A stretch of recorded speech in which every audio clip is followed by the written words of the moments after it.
Ohio minasan, j'espère que vous allez bien. Ah mais attendez, mais ce serait pas la rentrée par hasard?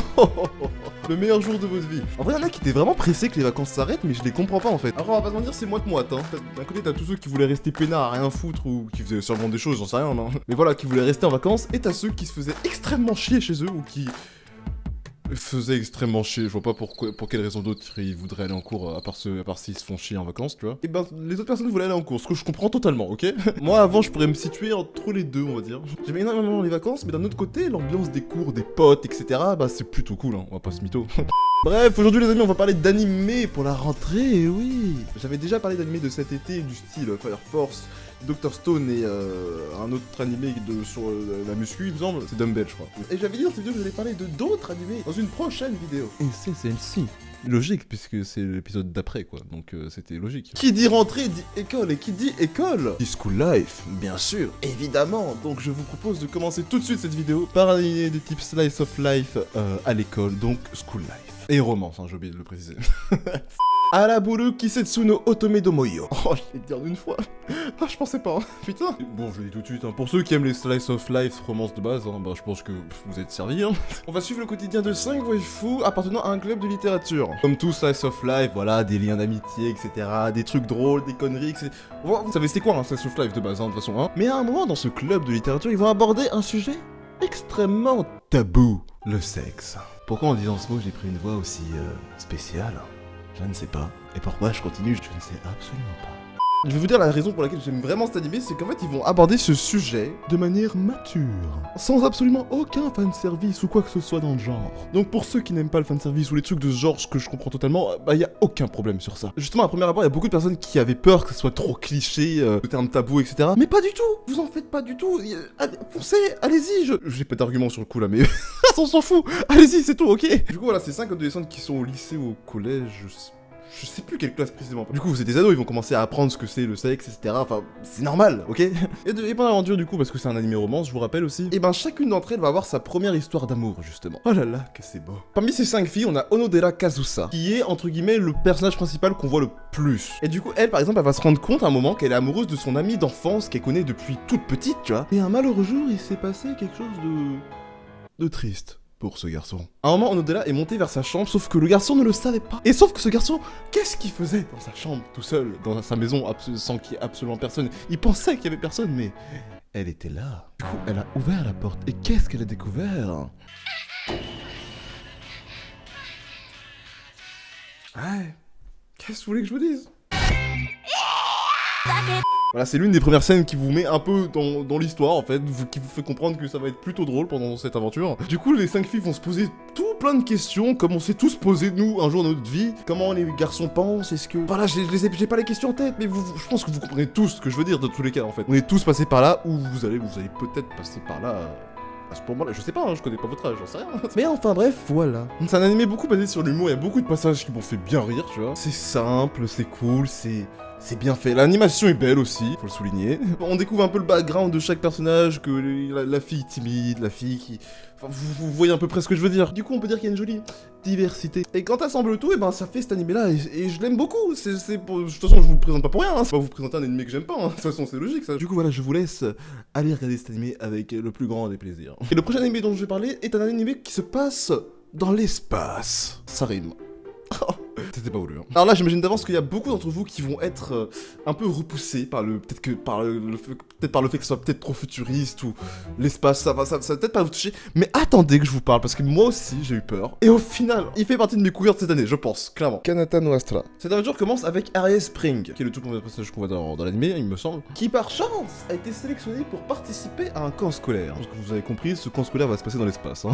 Du coup, elle va pas être seule, la logique, elle va être avec 8 autres participants, donc 8 autres jeunes de son âge à peu près, mis à part une qui est la petite sœur d'une autre fille de son âge. Ils vont commencer leur voyage jusque-là, tout va bien, ok? Sauf qu'à un moment, sur une planète, par une force mystérieuse, on ne sait pas c'est quoi, ils vont tout simplement se faire projeter à des milliers d'années-lumière de leur point de départ. Et je pense que vous avez compris, ils sont dans la merde, quoi, hein. Je vous dis pas les détails, mais par chance, ils vont retrouver un vaisseau en plein milieu de l'espace. Du coup, ces 9 personnages vont rejoindre le vaisseau. À ce moment-là, bah, c'est la panique. Ils sont à des milliers d'années-lumière de leur planète. Je pense que peu importe la personne, on serait tous chiés dessus, je pense, clairement. Du coup, à ce moment-là, ils vont devoir compter que sur eux-mêmes. Par la plus grande des chances, on ne sait pas comment, ils ont un vaisseau en état de marche qui fonctionne, qui était paumé en plein milieu de l'espace. Le problème, c'est que vous imaginez bien que un voyage spatial à des milliers d'années-lumière de votre planète, ça se fait pas facilement. Il faut des ressources, il faut de quoi manger, il faut de quoi entretenir le vaisseau, etc. Ce qui n'est pas facile.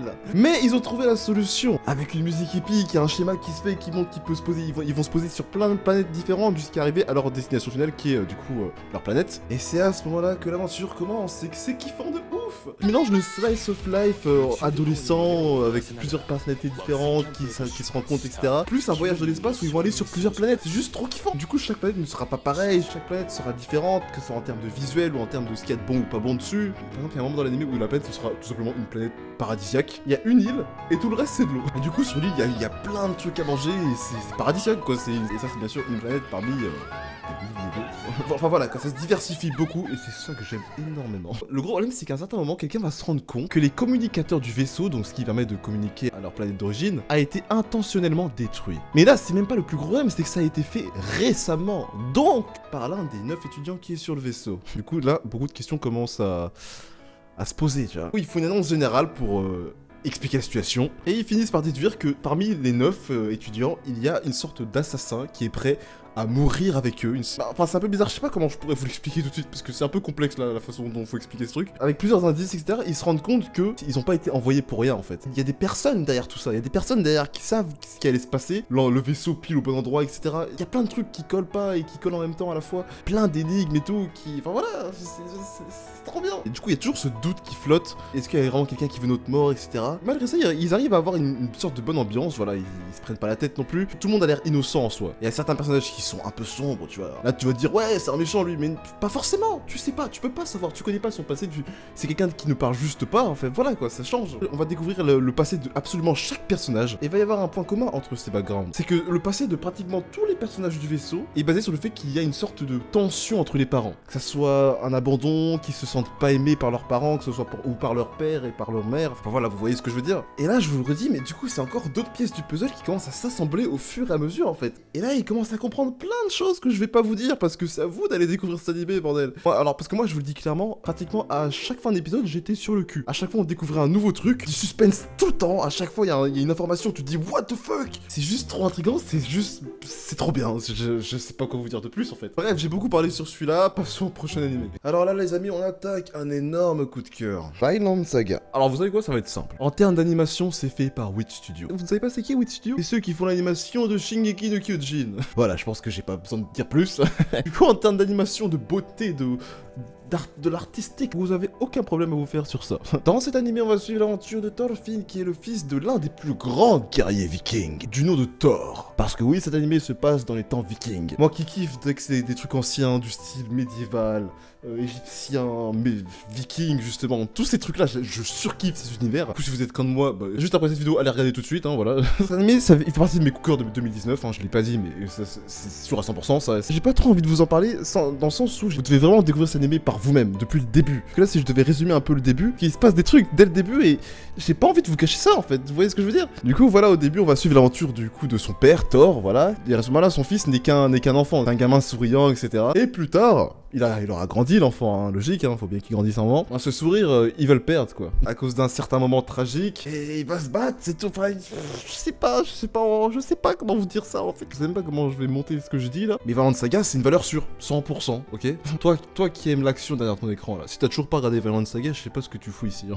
Dépêche-toi, vas-y, fonce! Après, mon coup de cœur de cette année restera Kimetsu no Yaiba, ça change pas. Hein. Du coup, voilà, si vous voulez vraiment en savoir plus sur Vinland Saga, il y a plein d'autres vidéos sur YouTube ou même des articles sur net qui en parlent. Mais moi, je vous le dis vraiment, découvrez ça par vous-même. C'est une valeur sûre 100%. Je me répète, je sais. Est-ce qu'il y a un problème? Non, il n'y a pas de problème. C'est une valeur sûre, ok? Bref, assez parlé. Évidemment, comme j'avais dit dans la vidéo d'avant, il y a toujours Kimetsu no Yaiba qui continue. On est à l'épisode 22. Il me semble que ça se finit jusqu'à 26, 27. Il y a toujours Fruit Basket en termes de School Life. La saison 2 de Danmachi, évidemment, qui est magnifique. Air Force, Dr. Stone qui sont incroyables aussi. Partie de mes coups de cœur de 2019. Voilà. Ce sera tout pour cette vidéo, les amis. J'espère vous avoir fait découvrir des nouvelles choses et que vous allez surkiffer votre vidéo. Vous allez pouvoir surmonter cette rentrée extrêmement difficile pour certains. Avant que ça commence à être chiant avec plein de contrôles, plein de trucs sérieux. Regardez quelques animés, ça fait toujours plaisir. Hein. Bref, passez une très bonne rentrée, peu importe la classe dans laquelle vous êtes. Si votre rentrée dans 2 semaines, et ben bonne rentrée à vous dans 2 semaines. Il y aura plusieurs vidéos qui seront sorties d'ici là de toute façon. N'hésite pas à lâcher un like, à t'abonner, bon je vous la fais pas, voilà, bref. Passez une très bonne fin de journée, c'était Animax pour vous servir. Ciao. 3, 2, 1, 0, plus rapide que l'éclair. Une place dans ta vie, c'est ce que mon cœur espère. Tu verras, j'arriverai, porté par les vents solaires. Jusqu'à toi, mon étoile lointaine. Et en comptant jusqu'à toi, je me téléporterai. Mon amour est si fort, il aura raison de toi. Tu verras, j'arriverai, adore-moi son délai. Oui, c'est toi,